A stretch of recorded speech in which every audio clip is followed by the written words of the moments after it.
Quero começar do zero com vocês para não restar nenhuma dúvida com relação a nenhum assunto e nenhum tópico que passou batido.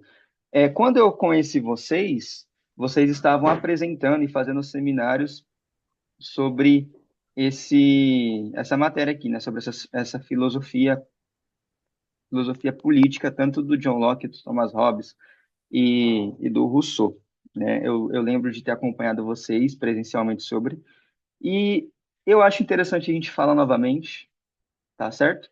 Então é isso que a gente vai fazer, tá? Então, pessoal, o que que a gente vai falar? Nós estamos falando de Estado, tá? Como nós estamos falando de Estado, a gente começou falando sobre.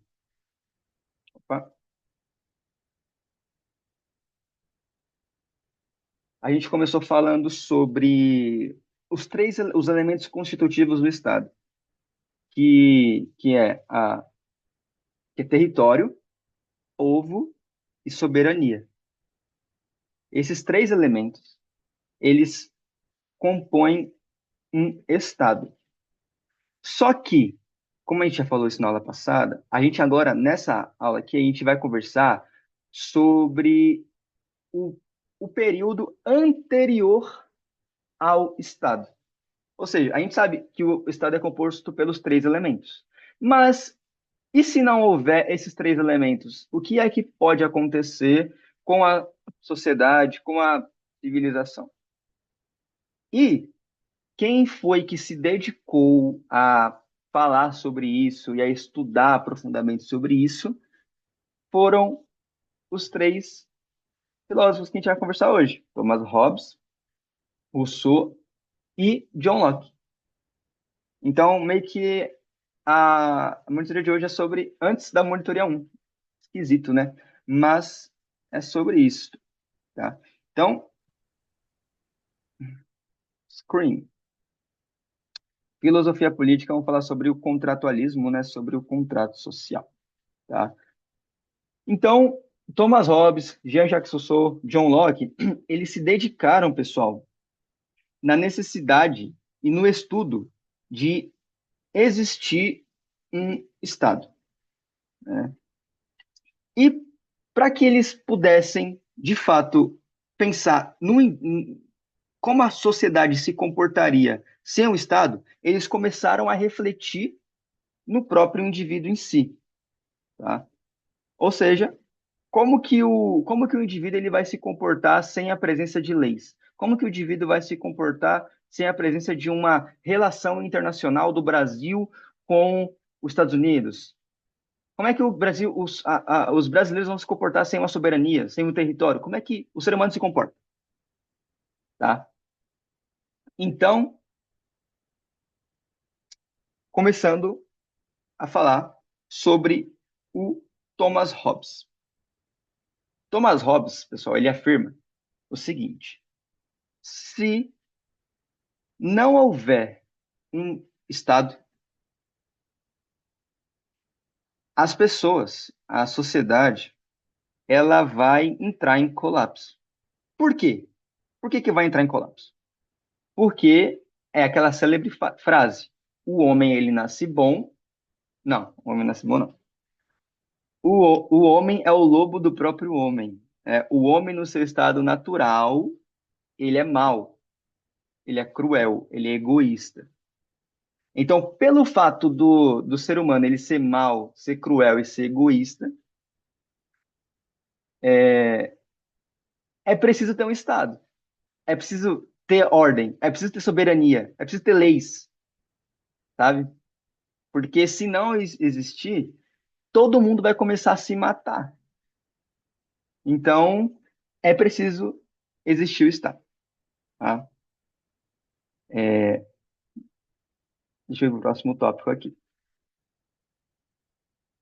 Em razão, pessoal, de, de o homem ele ser muito mal, o Thomas Hobbes, tá? Ele concluiu que era melhor a sociedade conviver sob o domínio de alguém, entre aspas, de alguma pessoa, tá? Porque essa pessoa esse alguém que estaria dominando a própria sociedade ia colocar ordem na casa. Essa pessoa, na obra de Thomas Hobbes, é o Leviatã, né? Leviatã seria o próprio Estado, tá? O próprio Estado é o Leviatã. Então, para o Thomas Hobbes, era melhor viver sem liberdade, sem, de certa forma, sem liberdade, em prol de segurança. Então, o próprio Estado, ele ia proteger a sociedade, tanto na forma interna quanto de forma externa. Então, essa é a troca que o Estado propõe para a sociedade. É a única forma de existir uma civilização para Thomas Hobbes. Tá? Então, o poder, nesse caso, ele ficaria na mão de apenas um indivíduo, não seria um indivíduo, né? Na apenas do Estado, o poder ficaria só na mão dele. Ele controlaria tudo. Porque se o Estado não fizer isso, todo mundo vai começar a se matar. E esse tipo de pensamento originou o que a gente estudou no ensino médio, o chamado absolutismo, né? Que o ápice dele foi no rei Luís XIV, aonde ele mesmo afirma: o Estado sou eu. O Estado sou eu. Então, tudo que ele fizesse, as pessoas tinham que obedecer e ponto final. Mas, em troca, ele ia proteger a sociedade. Ele ia evitar que a sociedade colapsasse e todo mundo se matasse. É uma forma mais selvagem de se viver, mas já aconteceu na história, tá?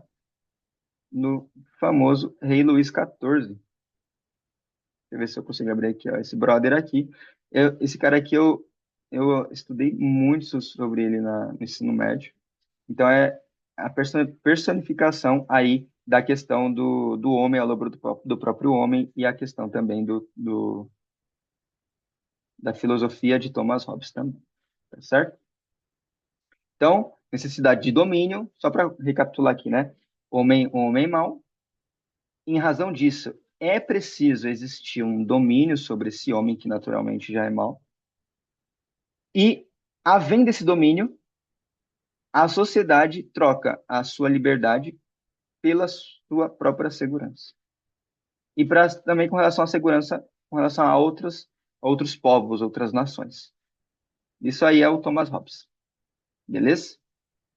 Beleza. Bom, passando para o segundo filósofo, pessoal, que estuda o ser humano em si, tá? Porque aqui, pessoal, nessa matéria a gente vai estudar não está estudando apenas o Estado, a gente não vai estudar apenas o Estado e leis e tal. Essa matéria, pessoal, é muito importante. É uma introdução. Então, ela pode ser, talvez seja um pouco maçante, mas vocês vão perceber que ela é importante, sim, pessoal. Então, vamos lá. Rousseau afirma que, né, o homem é bom e a sociedade que corrompe esse homem. Tá, beleza. E como é que esse homem é corrompido, sendo que a sociedade já é boa? As pessoas já são boas. Como é que funciona essa questão da corrupção do homem? Se ele já é bom, como é que funciona a corrupção? Para Rousseau, a Jean-Jacques Rousseau, como é que funciona essa questão da corrupção? O homem nasce bom. Só que vem a famosa propriedade privada, e a propriedade privada origina a desigualdade com relação às pessoas.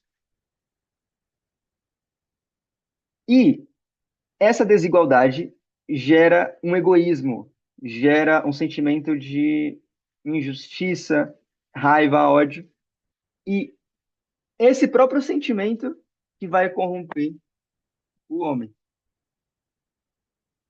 Por quê, pessoal? Porque quando a gente fala de propriedade privada, ainda mais naquela época para Jean-Jacques Rousseau, não existia terra agricultável para todo mundo.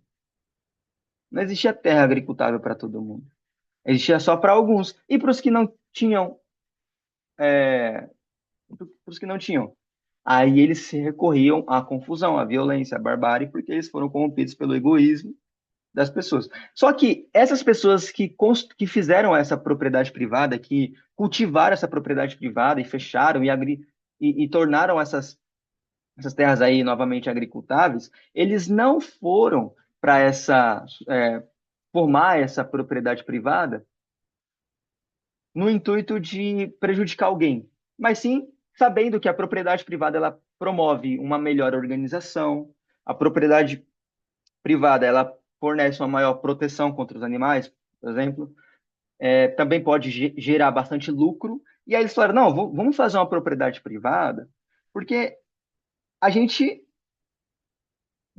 sabe, a gente quer fazer o bem para a sociedade, mas eles não sabiam que isso ia fazer mal para eles mesmos. E aí, em razão, pessoal, de existir essa desigualdade social em razão da propriedade privada, Jean-Jacques Rousseau afirma que é preciso haver um Estado para equilibrar essa desigualdade. O homem já é bom, mas já que ele está corrompido pela sociedade, vamos fazer algumas políticas públicas, alguns projetos sociais, alguma coisa para diminuir essa desigualdade e, nesse sentido, também é, diminuir a corrupção que existe na sociedade. Então, diminuir a desigualdade e diminuir a corrupção. Esse é o projeto do Jean-Jacques Rousseau. Então, é basicamente isso. O homem é bom, a sociedade o corrompe. A propriedade em si que corrompe o homem. Não porque a propriedade privada seja algo ruim, mas porque não existe terra agricultável para todos. E o Estado vem e tenta, de alguma forma, diminuir através de distribuição de terras ou outras políticas públicas que visam diminuir a corrupção do homem, que já é bom por natureza. A gente só precisa chegar mais perto desse homem aí, olhar no interior de sua alma e tentar tirar o homem bom que tem lá. Mas lá no fundo tem esse homem bom. E o Estado talvez seja o responsável por isso, por tirar esse homem bom e colocar ele para fora, né? Para agir aí na sociedade. Tá certo? Então, falamos do Thomas Hobbes, que o homem é mau. Falamos do Rousseau, que afirma que o homem é bom, né? Então, o Thomas Hobbes, o governo dele é baseado, né, na questão da obediência, da ordem. E o Jean-Jacques Rousseau já tem mais uma,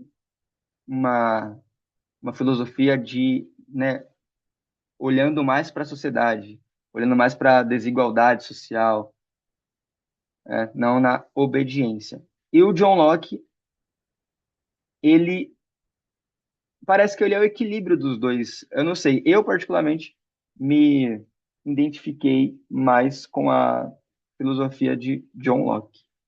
Por quê? Para o John Locke, o ser humano, ele naturalmente já possui direitos. Olha, é uma forma diferente de se pensar, né? Ou seja, vida, tá? É, o ser humano ele já vem com esses direitos, né? Vida, direito à liberdade, direito à vida, direito à dignidade. O ser humano naturalmente já nasce com esses direitos. Parece que é uma visão um pouco mais religiosa, né? Mas enfim, o ser humano ele já vem assim com esses próprios direitos que a gente chama de direito natural, tá? E qual que é o papel do Estado? Se para Thomas Hobbes, o papel do Estado, que é o quê? Território, povo, soberania. Para Thomas Hobbes, o papel do Estado é obediência, tomar a sua liberdade em troca de proteção. Esse é o papel do Estado para Hobbes. E para Rousseau, o papel do Estado é diminuir a desigualdade social originada pela propriedade privada. E qual que é o papel do Estado para John Locke? O papel do Estado para John Locke é pegar esses direitos, pessoal, que nós já nascemos com ele, né? Direito natural, justnaturalismo, e proteger esses direitos numa caixinha. Falar, ó, esses direitos aqui ninguém mexe. Direitos, sei lá, saúde, por exemplo, aqui no Brasil, é um direito fundamental. Tudo bem que nos Estados Unidos não tanto. Mas saúde, por exemplo. Vamos pegar esse direito e colocar numa caixinha e proteger ele. A nossa função é proteger esses direitos naturais. E também, protegendo esses direitos naturais, vamos também servir a população. A gente vai estar protegendo esses direitos naturais. E é muito legal a gente olhar a questão do direito como um direito natural, porque eu também concordo de certa forma, não 100%, mas de certa forma com a questão do direito natural. E é isso que eu quero falar com vocês, sobre a questão do Tribunal de Nuremberg, que eu, inclusive coloquei aqui no slide, ó, que é esse tribunal aqui de Nuremberg, que eu coloquei essa fotinha aqui na direita, né, em roxo. Foi um tribunal que foi um processo não, né? Foram julgamentos que aconteceram oriundos do nazismo, de Adolf Hitler, né? Então, quando acabou a Segunda Guerra Mundial e a Alemanha, Japão perderam, foi realizado um julgamento para que todas as pessoas que serviram, né, o, o Adolf Hitler de alguma forma, R$ 12. 12. opa, fossem julgados, tá? Fossem julgados nesse próprio tribunal. E aí vieram os alemães, né? Salvo engano, vieram os alemães para, acho que foi para Inglaterra, alguma coisa assim. Deixa eu só ver direitinho, mas esse dado é meio irrelevante para o que eu quero apontar para vocês sobre direito natural. Para serem julgados, tá? Beleza, Henry, show de bola, obrigado por avisar. Eles foram para esse tribunal para serem julgados. E aí, pessoal, nesse tribunal de Nuremberg, que os nazistas estavam sendo julgados, vieram os advogados alemães para defender os nazistas e vieram os advogados da outra parte, tá? Inglaterra, há muitos advogados judeus para poder ser o promotor de justiça e condenar os nazistas. Isso aconteceu no Tribunal de Nuremberg. E aí, pessoal, os advogados ingleses, eles começaram a tomar uma surra dos advogados alemães que estavam defendendo o nazismo. Os advogados alemães que estavam defendendo o nazismo estavam dando uma surra nos outros advogados que estavam contra o nazismo. Por quê? O que eles julgaram? Isso aqui é importante para vocês entenderem sobre o direito natural, pessoal. O que eles entenderam? Os advogados alemães que defendiam Adolf Hitler e a sua ideologia. Olha, os serviçais de Adolf Hitler, eles não cometeram nenhum tipo de ilegalidade. Na verdade, eles mereciam uma medalha de honra ao mérito, porque eles serviram o seu líder do começo ao fim, baseados na lei que eles tinham. Ou seja, eles foram servidores públicos exemplares e seguiram a lei à risca. Essa foi a defesa do, do, dos advogados alemães. E aí os outros advogados ingleses falaram assim, meu, o que está acontecendo? A gente está tomando uma surra. A gente não pode deixar esses nazistas ficarem impunes. Tem que ter alguma solução. E aí, o judeu, o católico, enfim, essa galera, eles recorreram à sua religião. O que eles falaram? Olha, o homem possui direitos naturais, que é o próprio Deus e a própria natureza que concede a vida, a liberdade, a dignidade. São direitos naturais que Deus concede para a gente. E esses direitos, eles são universais. Então, se eu arbitrariamente pego esse direito que é natural do ser humano e que Deus concede e retiro ele arbitrariamente, sem motivo justificado, eu estou cometendo uma ilegalidade natural.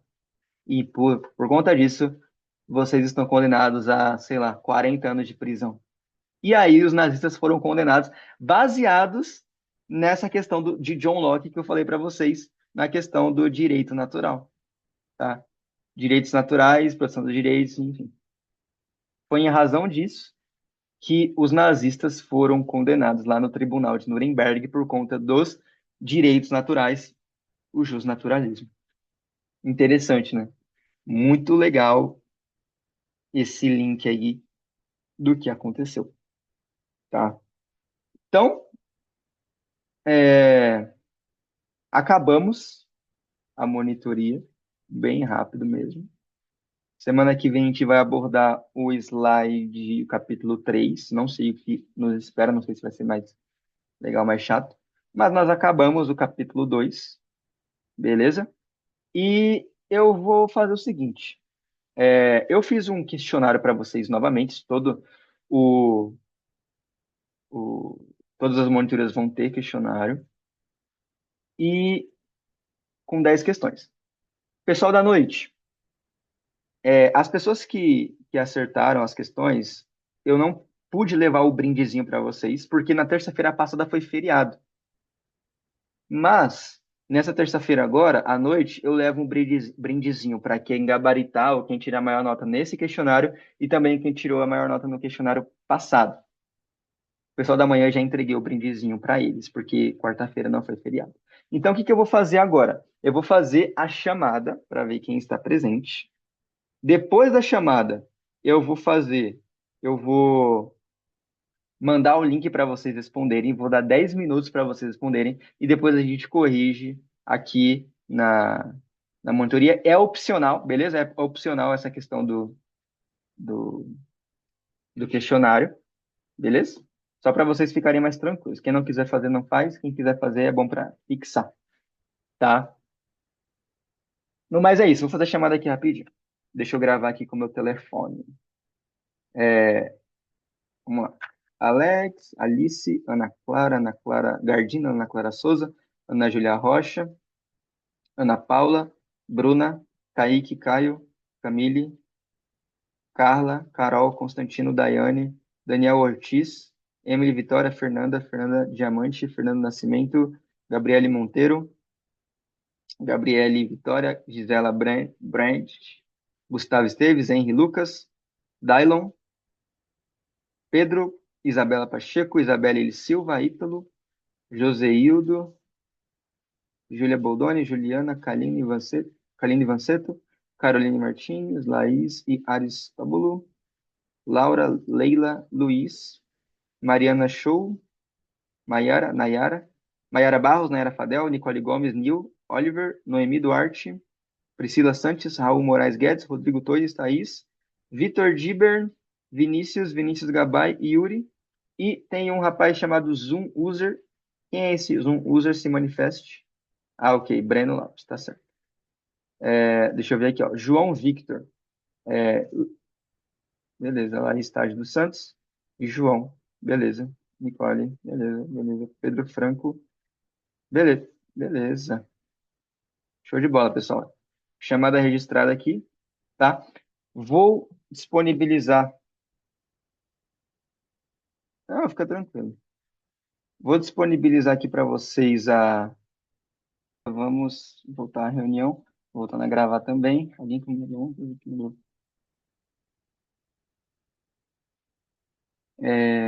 Vamos lá corrigir as questões? Vamos. Uhul. Cadê? Compartilhar a tela aqui, né? Pra gente corrigir direitinho. Oh, peraí, não, tá certo. Né? Não, peraí. Pergunta. Não, aqui. Pronto, aqui tá. Aqui dá pra ter uma noção, né?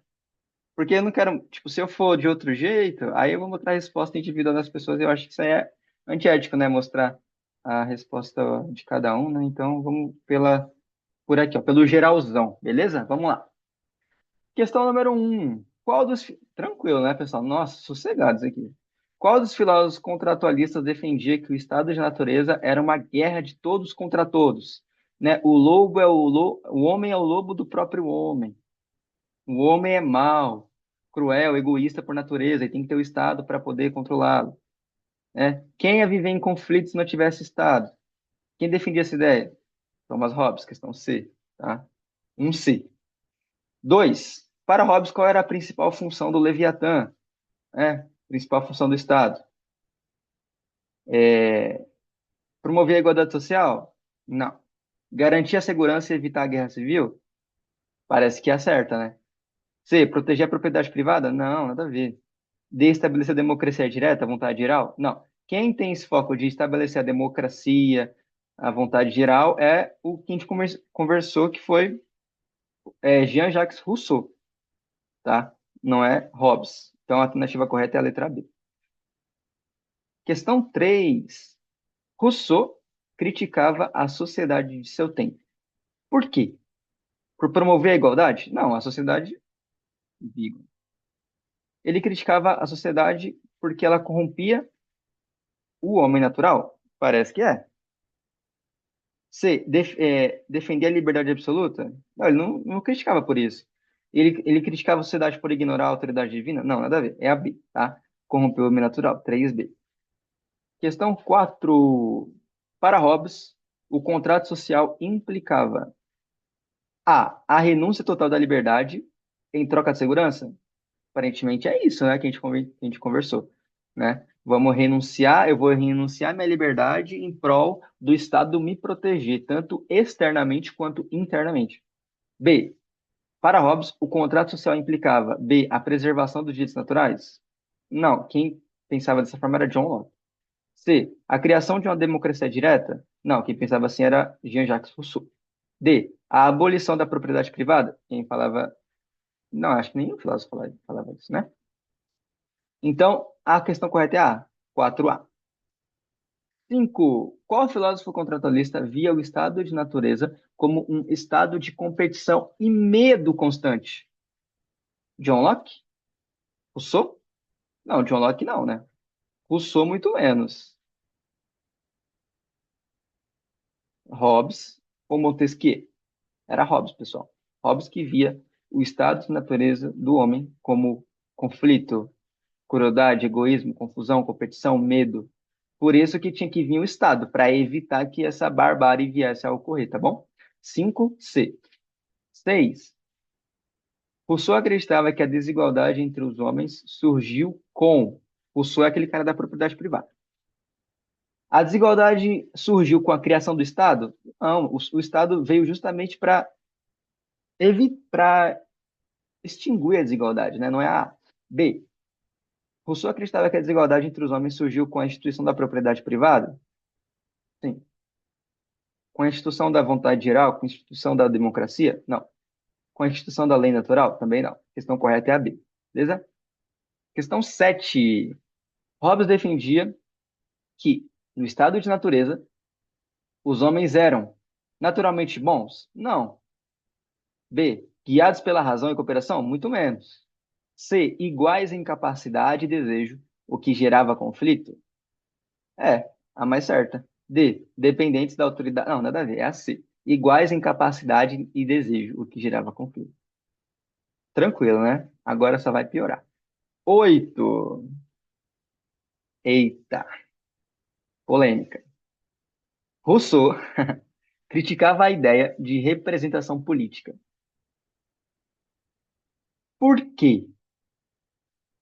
Acreditava que os cidadãos deveriam governar diretamente.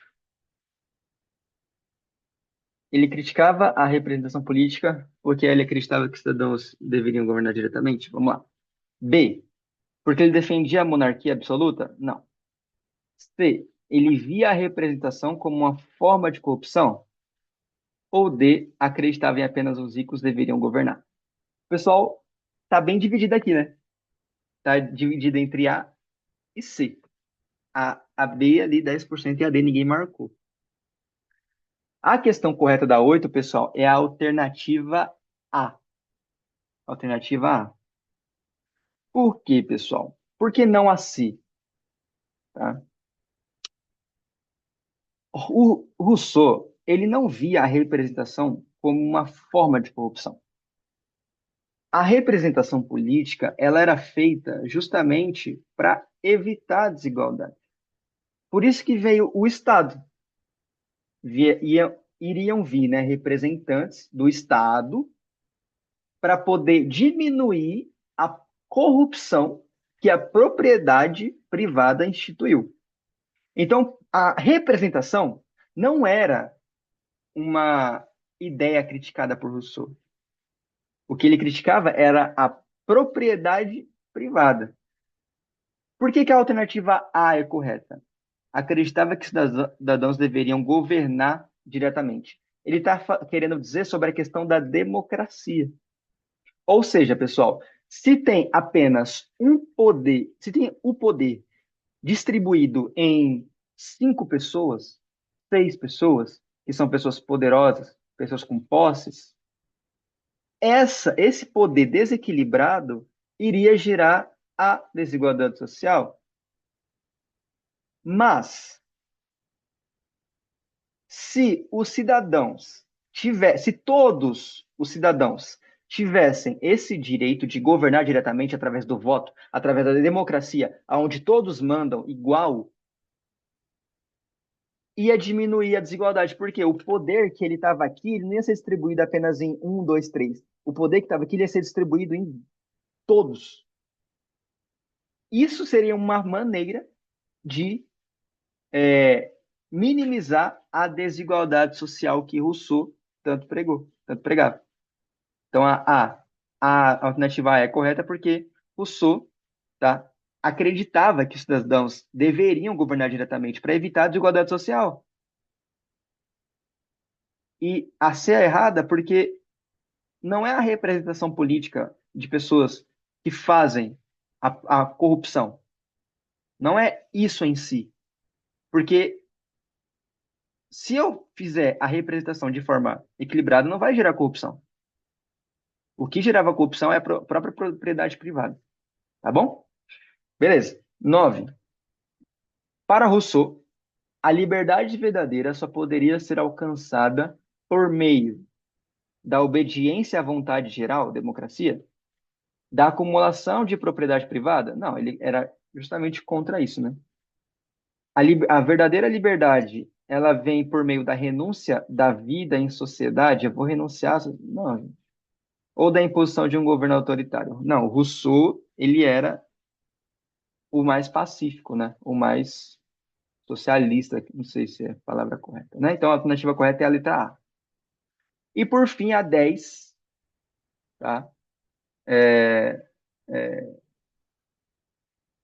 é, isso.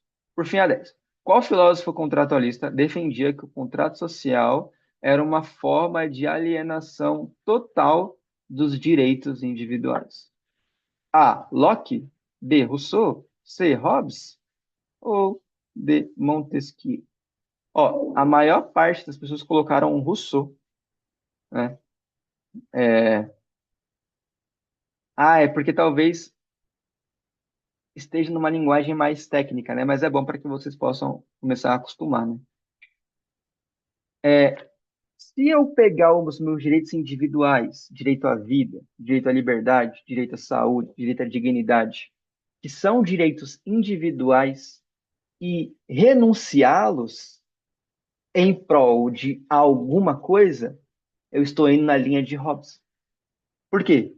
Que Hobbes que pregava isso, né? Eu, como indivíduo, vou pegar todos os meus direitos, vou transferir para o Estado em troca de proteção interna e externa. Eu vou alienar esses meus direitos individuais.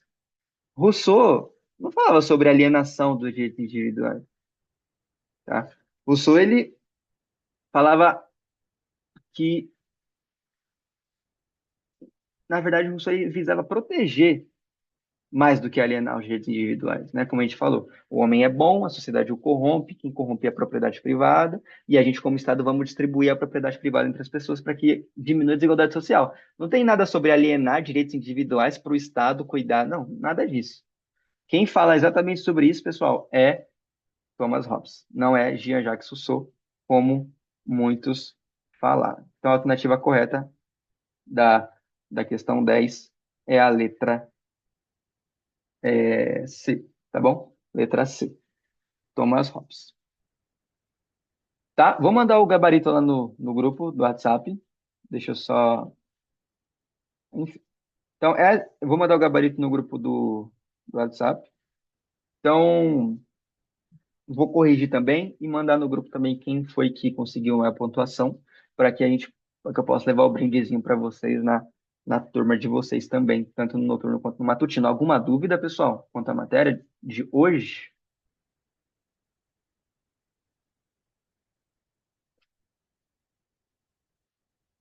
Tranquilo? Estamos bem? Beleza. Vou parar aqui a gravação. Beleza?